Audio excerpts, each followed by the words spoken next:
Mike Shakespeare Unite. I'd like to ask you about 10 or 11 questions, but I'll just stick to one. Given the fact that interest rates and the Bank of England have said today that they could be lowered, what do you think the outlook is for pensions?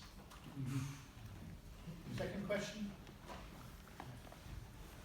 Mark Fletcher, 31 years, Labour member, 52 years, have been a top steward.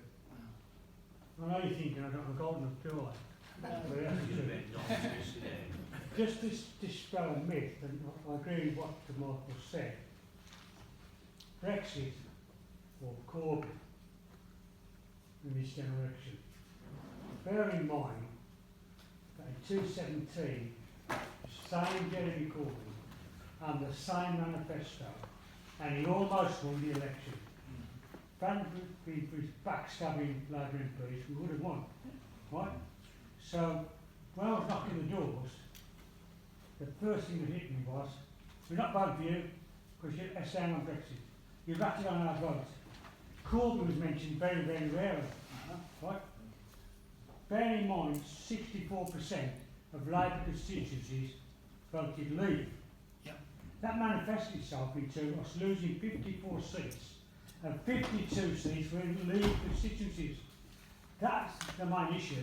Now, Keir Starmer and the architects of his doom were trying to conflate it with a narrative.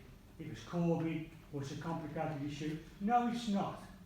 It's simply the fact that Joe Bloggs, Mr. and Mrs. Bloggs, unlike us, who are political aficionados, we think about politics all the time. Mr. and Mrs. Joe Bloggs thinks about politics once every 5 years. So, they take a simple approach. You ratted on our vote, we're going to vote for somebody else. And that's what made the difference. You saw the interview on television in the North East. My father voted Labour, my granddad voted Labour, but I'm voting for Johnson, Tory. Are you a Conservative? No, I'm not. But Johnson, he came up Winston Churchill, because Mr. and Mrs. Bloggs want somebody decisive. You don't have to be right or wrong. If you show yourself a strong character, they'll go for it. And unfortunately, Corbyn changed under pressure from the 2019 Conference Manifesto to Leave to remain on the ballot paper. And that's what did it. They'd have been much better off if they'd just gone down the middle, we support the people's vote. Because if you go for a democratic option, who could criticise you for that? Nobody. But they went for the Remain option to try sucking what Michael said, some of the Remain voters, forgetting the fact that some of the Remain voters would have voted Labour anyway.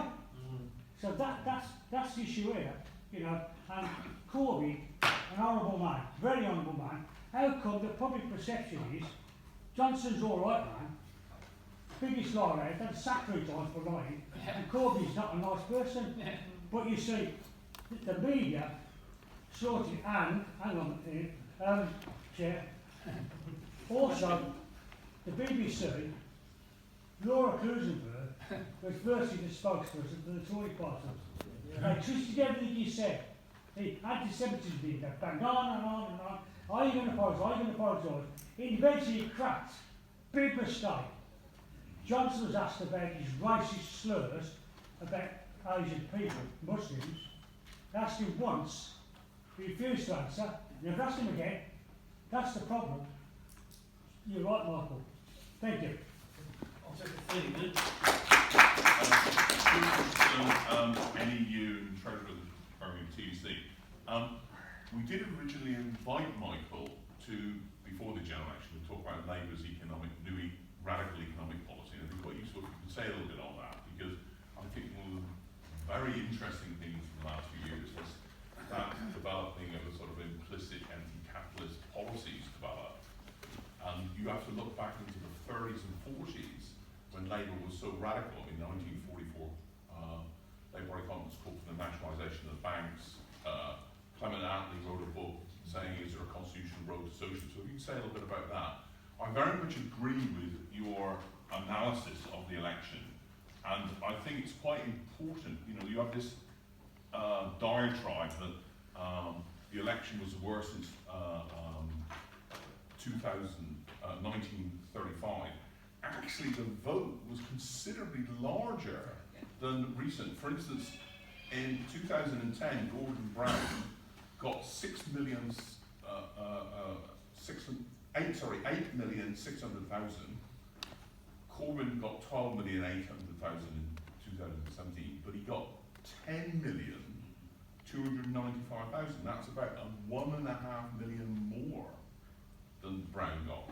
He got probably 1 million more than Miliband got in 2015. So that's just nonsense to say that it was a disaster. What was disastrous, as Michael I think has very cogently explained, is that in certain particular areas where essentially because the Labour voted in West Bromwich and the North for Brexit, those key working class areas defected, and that's where the vast majority of the losses was.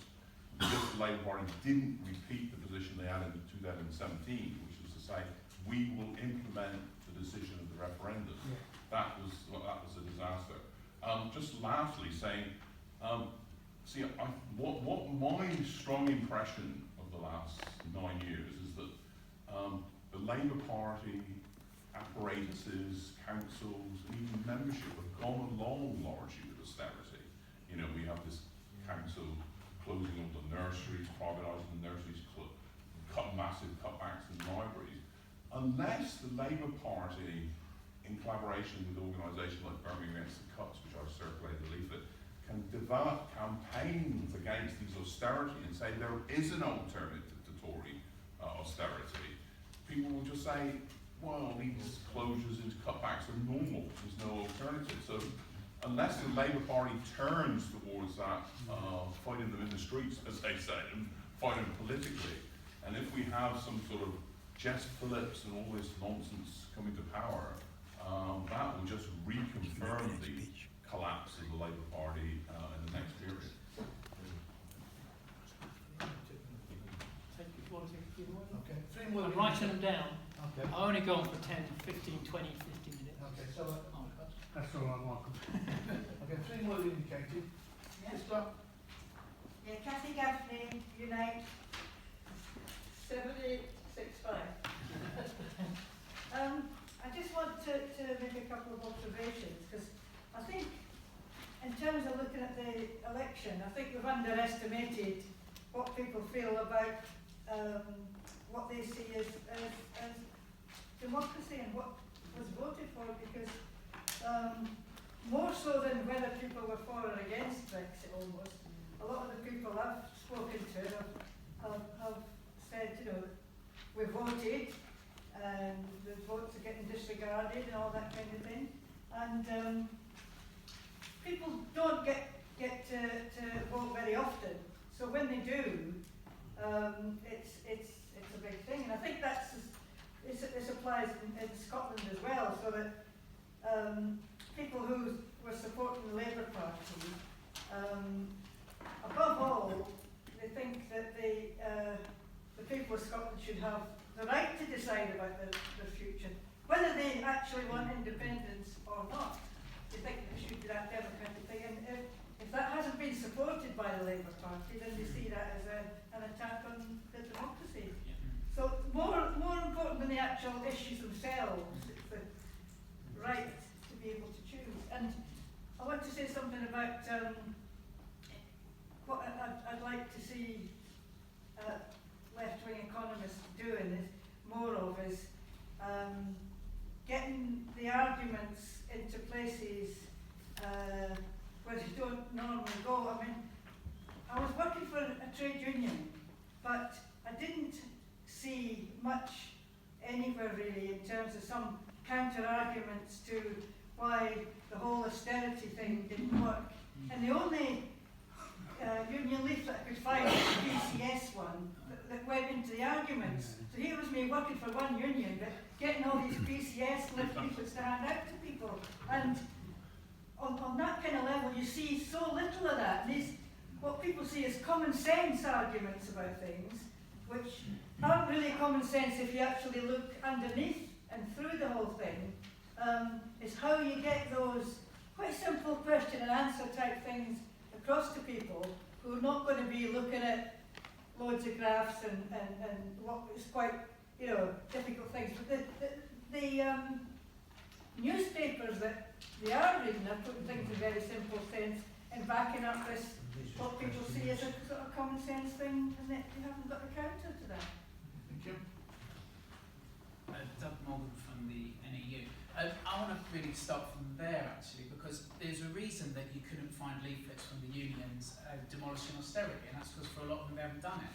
They haven't led a fight over austerity, and actually that's one of the big things in this. You can look at whether people like Corbyn or not. I'm not in the Labour Party, but you can look at people who like Corbyn or not. But the problem with that Corbyn offered was that he offered a vision of people coming together to change the world, when actually the main bodies that were meant to come to do that, the trade unions, weren't doing it. And so you had an idea of a better world without any actual practicality of that other world coming about. And I think that the crucial thing for us at the minute is to say that was one of the key things missing, and that if there is going to be an alternative to Johnson, the unions have to put a bloody shift in. They have to turn around and start fighting with this, and not leave it to the small unions like the PCS, but the big Goliaths need to take it on. And the fact that you look at Unison so quickly going for Sir Keir Starmer, right, in Arch Remainer, this is their solution. Actually, what Unison is signalling is they're not going to be fighting back. That's really what they're signalling on this. And so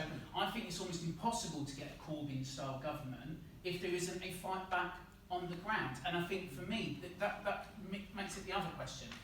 The question around Brexit was, why was it so important to people? That's really the question around Brexit. And it was so important because it was a simple question, simple answer. Okay, and actually, you know, if you look at the Tories learned from the last election much more than Labour. Labour thought if we offer a bit more, then we'll get more people. Actually, some of the stuff over free broadband was a bloody insult to people. Not because people didn't want things like free broadband, but actually it made it look desperate. We're desperately looking for the vote. To be honest, I think if they'd have said we'll nationalise broadband and put the profits into the NHS, it would have been a more popular policy, to be completely honest, right? But they didn't, and it made them look desperate, I think, whereas the Tories looked strong. They looked strong. So they learnt from the last election. May was chaotic, don't be chaotic. Johnson certainly wasn't that, right? So they learnt their lessons, and I think part of what we've got to learn is more lessons from that. If you look at one of the reasons why the northern towns went, a lot of the northern towns have seen decline after decline after decline for decades. It means if you live in the northern towns, if you want your children to have a better life, by and large what you're saying to them is leave your area, go somewhere else. In the 50s, you could think, if you want to have a good life, just get a good job down whatever the major industry was. You can't say that now. Labour has been in for all of this time in that area. What did they offer people, apart from saying it's their fault? And for a whole number of people who might not have been steeped in a trade union history, they weren't up for that. So they took an individual response.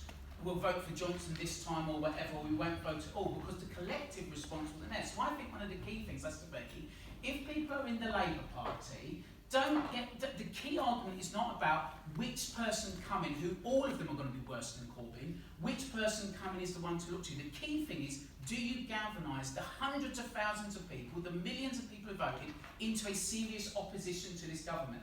If you are in unions, it has to be said, we're not waiting for the best of a bad bunch. We are going to start mobilising against Johnson and austerity, because, and finish on this, he may have a big majority, but actually it's still a weak government. He's not had anything real thrown at it, because what Corbyn tried to throw at it, the Labour Party itself, the BLP, smashed it from him. That's what made him look weak. Johnson kicked out the Tories who weren't going to vote for him, but Corbyn didn't. So that broad party didn't work. So I think the key thing is, as a unionist, we can sit and analyse the election, but one of the key things we have to say is, Johnson has to face the test that he hasn't faced yet. That has to be the big movement of people. And I think for those of us in unions, we have to try and push that argument much more than about whether it's Keir Starmer or bloody Jess Phillips or Rebecca Long-Bay. It has to be an argument saying, if you want a better world, how are we mobilising ourselves to begin to get it? Because actually, that was the message that Corbyn tried to give to us. If you want it, stand up for it. That's what the unions should have been doing all these times, rather than outsourcing its fight back to a particular quite good individual, but someone who was smashed by the papers and by his own party. Thank you. Now, the time's now running out. In fairness to our speaker, I'll take 2 more contributions, questions, and that will be it, I'm afraid. Sorry, Tom, we have a heavy agenda to get through. So, yes, my name is Eduardo. I came as a refugee from Chile here. What attracted me to the support the Labour Party here was the program of the Labour Party, Corbyn Manifesto. That was very similar to the one in Chile. But there the similarity disappeared, because actually in Chile there was much more conscience about the people that needed change. Here there is not such a conscience. Leadership, for example, Corbyn is a nice guy, everyone said, was a brilliant campaigner, but saints and good men do not make revolutions. Revolution, when you have to actually, I'm talking about democratic revolution, I'm not talking about arm taking, but the fact is that actually he didn't have enough time to actually mature to develop the policy. The second one I want to stress is the narrative. The Labour Party failed to have a narrative. Narrative means that you can say something in Parliament and keep the opposition quiet. The Tories have always hung on our neck the chains that we are overspending, we are responsible for the debt of the country, that any Labour Party will produce a chaos in finances, etc., etc. However, the speaker actually says something very right. The Tories now want to be popular, and they are starting to use the program of the Labour Party. Narrative, and the second one is betrayal. You have to be aware of one thing. The Labour Party is a bag full of different cats. Everyone fighting for controlling the bag full of cats. The problem is the system you have here is bipolar. It's 2 parties only fighting for the control. Nobody here is trying to introduce grassroots democracy or trying to introduce proportional representation or including other parties in the fight for the thing. That is what is actually happening, and it's painful, because actually, as far as we know, especially the weather coming up, which will be another monster that we have to start dealing with, that will require very tough decisions. Thank you. and finally, Thank you, Chair. Ravi Basu, and I think it's Birmingham Central Branch, isn't it, Madeleine? Yes, very right. I think a couple of points. It is actually very refreshing and encouraging discussion. I'm very encouraged from the discussion I have heard tonight. Just like to make a couple of points more than what is already said, not to repeat that. I think one of the things which came quite clearly during that was that the Labour has taken the role for granted. Many people said that, and I'll give you the example of my MP. I received one leaflet through the post, and it did not have name of Corbyn on it. It did not have a picture of Corbyn on it, and it had 9 mistakes. And that's the MP who claims highest expenses amongst the Birmingham MPs for the staff. Right? 9 mistakes. That is the regard actually the pay the Labour MP towards the constituents. And that is the constituency which still voted Labour and continued to vote for Labour for 3 years, I remember, in the past. Just to move on to after making that point, is also, I do not believe that the Corbyn's leadership actually came out clearly and confronted the issue of anti-Semitism. I think they were apologetic on anti-Semitism. And the more apologetic they became, the more attack they came. Yeah.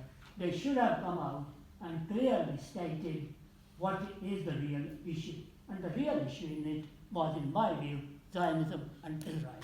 and the Palestine. And what they would have got actually, suppose, if they would have come, that the issue is the atrocities which the Palestinians have suffered, because the general public, there is a support amongst the public for the Palestinians, Labour avoided that. The third point I'd like to make is on the migration. I do not believe that what the Tories put is anything new when they talk about Australian point system. 2006, Charles Clarke, Home Secretary, made the big noise about the point system. The point system is there, and it is not working. If you look at the figures, then in the last few years, year after year, the migration from the non-EC is bigger than the European Union countries. In fact, that is the status, and that will continue. And what they forget is that if you do have a 5 million to invest, you can get without any difficulty settlement there, and you can get your citizenship within 2 years. If you, if you got 10 million, you become a British citizen within 2 years. No problem. And how many of them come in? Just the last point here. I am aware actually about the attacks from the media on the Labour leadership, but when they did not attack the Labour leadership, actually, the only time they did attack in my lifetime, when it was Blair. Because Blair was more Tory than the Tories, frankly. And that is what you are actually facing now. You are facing Keir Starmer, who is a new face of Blair, in my opinion. You got Longbailey, is it? Rebecca Longbailey? And if you look on in her record, she used to work for the private health contractors, for the NHS, how to privatize NHS. That was her record of working as a solicitor. So if that was it, which she is trying to hide, I've been told by Solicitor Gazette this afternoon, if that's what she's trying to hide, what will she do when she become a leader? Thank you, President. Well, Chair, lots of questions, not going to be able to answer them all, of course, and no doubt the debate will continue. Let me just say, this general election was about mainly one issue. That's an accident of history. That doesn't really happen in most general elections. Brexit became the issue that was called the election by Parliament and by Johnson to precisely go on the question of Brexit. So already the opposition, particularly the Labour Party, is at a disadvantage because all the things that we want to do to change Britain, to change for the better for the majority of the population, can be submerged by this one issue. If Brexit had been settled before we got to this general election, it would have been a completely different campaign, and that would have made a serious difference, I think, to the result. But the point is, as a number of speakers have said, there's a lot of people out there who said, well, we voted in 2016 and we want you to put it through, get it done. There's a lot of people who said, we voted in 2016 and that was a mistake. We want you to reverse it. We want another vote. And the population was split. If you look at the polls up to the election, half said we wanted to carry it through and half said, no, we don't want to carry it through. So what did the Labour Party do? Labour Party leadership eventually came up with a position which they thought would do the job. They said, if we're the government, we'll carry through Brexit and we'll get a better agreement than Theresa May's got, or Boris Johnson's got. We'll get a better agreement, and then we'll put it to a vote and see if you agree with it. Now that seemed like a good policy, but unfortunately what happened was it made Brexit the issue, and then all the policies that we also were fighting for, anti-austerity policies, programs to change Britain for the better, became submerged by this issue.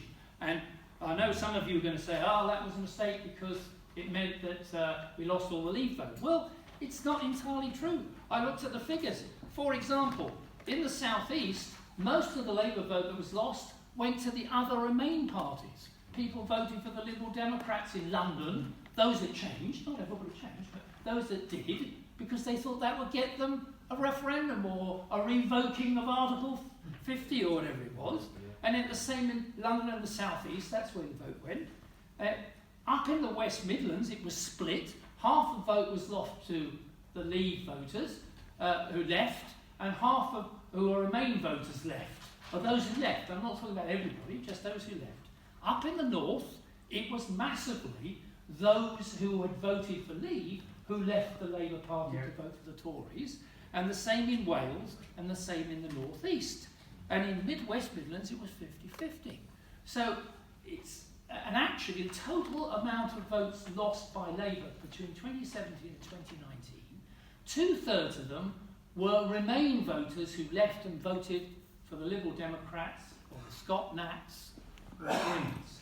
So, but in the constituencies that mattered in the north, it was the Leave voters. So Labour was like, as I said before, we were balancing on two stools, and we tried to find a policy that would go down the middle, and the result was when you go down the middle, you get, was it, the chicken gets run over, or whatever the analogy is, we got smashed on that issue.